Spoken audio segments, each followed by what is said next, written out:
welcome back to the C Morning Show. Our first talk show will discuss about the world of energy and environment. Energy transition is gaining great momentum in the world today due to its ambitious target pinned to save the earth. Yes, the Indonesian government has been promoting sustainable energy transitions to reduce carbon emissions. However, this required the role of the community to bring awareness related to energy transition and emission reduction. Yes, and to talk more about this, we have Generasi Energi Bersih or GenB National Chairperson Maya Lynn and as well GenB Advisor Irwan Sarifudin. The group focuses on delivering information related to emission reduction and energy transition and is supported by the Institute for Essential Services Reform or IESR. So good morning, Maya, and also the advisor Sarifudin. Good morning. Yes. Good morning. Yes, good morning. Thank you for coming to the studio. Sure. Yes, thank you for inviting us. It's a pleasure to be here today. Yes, so can you course. tell us currently the state of energy transition in Indonesia? Okay, we believe that Indonesian government actually has strong commitment for energy transition, just energy transition narrative. But as we've seen the detail as policy, we can say that Indonesia is not strong enough the commitment to reduce their carbon footprint in global scale compared to other countries in the world. So actually we have still a long way to improve. For example, Indonesian government is actually now targeting net zero emission in 2060 or earlier, but ISR study and also what GenB believe in based on our study is Indonesia actually technically and economically feasible to reach zero emission in 2050. So Faster. 10 years earlier, yeah. Okay. Right. Zero emissions meaning no emission at all from any industry, from any sectors? Yes, actually when we say zero emission, is usually from energy sectors. This include the industries, this include the transportation, and also the power sector as overall. But when Indonesian government says it's actually one tier lower, they say it's net zero emissions. So actually the emission is still happen in energy sector, but is offsetted by the land use, for example, the forestry and also other sector that related to Avolo. Okay. Right. So yes. So your organization aims to educate people about the importance of reducing carbon emissions. So tell us, why is it important?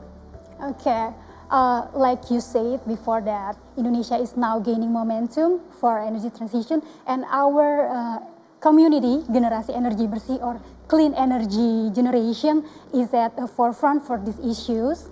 We adopt the scientific knowledge for the carbon reduction, yes. And also we involve anyone from students and also professional and even retirees to join our community and reduce emission from daily basis. So in your opinion, how educated our general public regarding the importance of reaching net zero emission as targeted by the Indonesian government and also all countries around the world, they have pledged their own target, right? So actually we believe that the interest is there, the spirit is there, what they lack is the know-how. And the second thing is the strategic activity that they should take to advocate the reduction of their emission. For example, if we say in individual level, they didn't know as simple as we just turn off the LED lamp in our house or choosing a different mode of transportation is actually reducing their own emissions bit by bit. So imagine if in all Indonesian people, 200 million more, reduce their own emission bit by bit is actually will be huge. And other things that will be more central is how this individual or this in case the GenB community can actually advocate to the government or even national or even subnational government level that they can more strategically reduce emission through their policies. Okay, so we have QR code on our wall. What can we learn from this, and maybe we can make use of this information as well. Maybe you can explain it to us. Yeah, so actually we just now we say that Indonesians have high spirits, and this is provided to you freely to academy.transitienergy.id to learn more on how actually we can move. So this is like a learning platform, just like Udemy, but focuses on energy transition issues. For example, the energy, the fossil energy, the renewable energy, and what is the urgency of us to move to renewable energy or clean energy. And this is the different QR code. This is jejakcarbongo.id. This one is like the entry point on how we can calculate our own emissions individually in a daily basis. For example, from our food, from our transportation, or even from our electricity use in household from day-to-day activities. Okay, so becoming more mindful to the environment. True, that's true. So I've seen a lot of these carbon calculators in the internet, and what makes jejakcarbonku.id differs from other carbon calculators, especially the ones who also operate in Indonesia? Okay, from jejakcarbonku.id differentiate from other calculator is actually jejakcarbonku.id is curated for Indonesian context like lifestyle and also public transportation and energy options. And we are not only calculating but also motivating others to choose the energy consumption wisely. Okay, so this is great initiative from Genbi, of course. And what other supports that you receive maybe from the stakeholders or other organizations? Can you elaborate more on that? Yeah, actually, the first step when ISR met or initiate the Genbi, we provide the first thing is actually the know-how or the expertise in this topic. So we try to have a small workshop on power sector issues, on waste issues, or even in transportation and industry issues. We believe that by this knowledge, they can further their advocacy or their campaign effort to achieve each Genbi chapter's goals. And the second thing is we also provide the the networking. For example, we actually, the ISR itself actually can have already dialogue with, for example, Energy Council, National Energy Council, or even the House of Representatives, or even a close relationship with Ministry of Energy and Mineral Resources.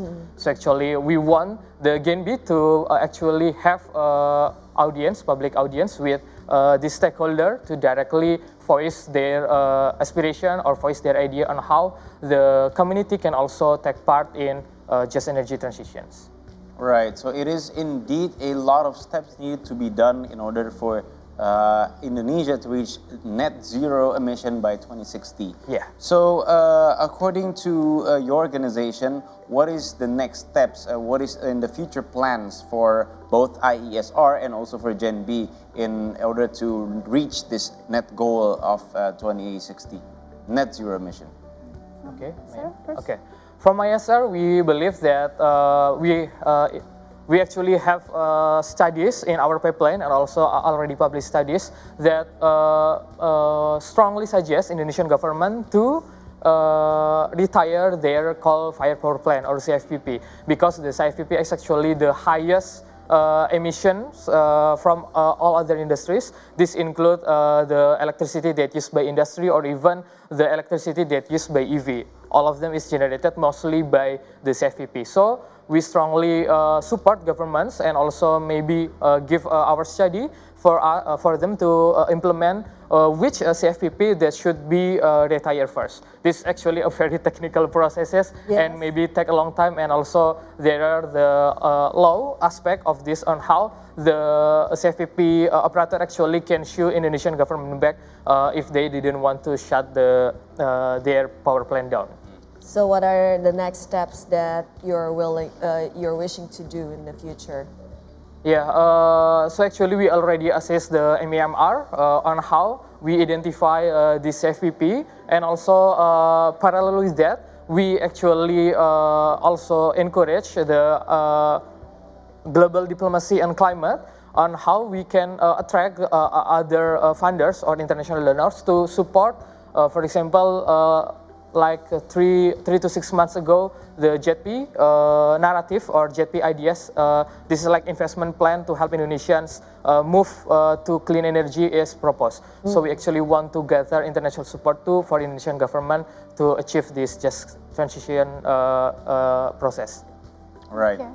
From GenB perspective, we are planning to expand our online presence with more advanced topic and possibly with virtual reality, and also for the offline presence, we're planning to increase our project with the community-funded project in 15 cities in Indonesia, and also it's supported by ESR, of course. So if people want to know more about Gen B, where can they find more information or reach you guys on social media maybe? Yes, we have the social media, it's Generasi Energi Bersih, and website website is transisienergy.id. You can find everything from that website.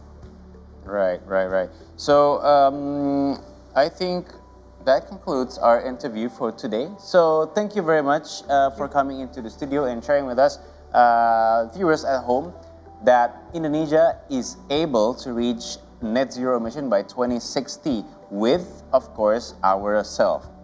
Right? So start from us, like be Yes. more mindful about the carbon that we produce or we make in our daily activity. Thank you so much, Irwan and Maya, for joining us today in the studio. And now we are set for a commercial break. When we return, we'll bring you the world headlines. So stay with us.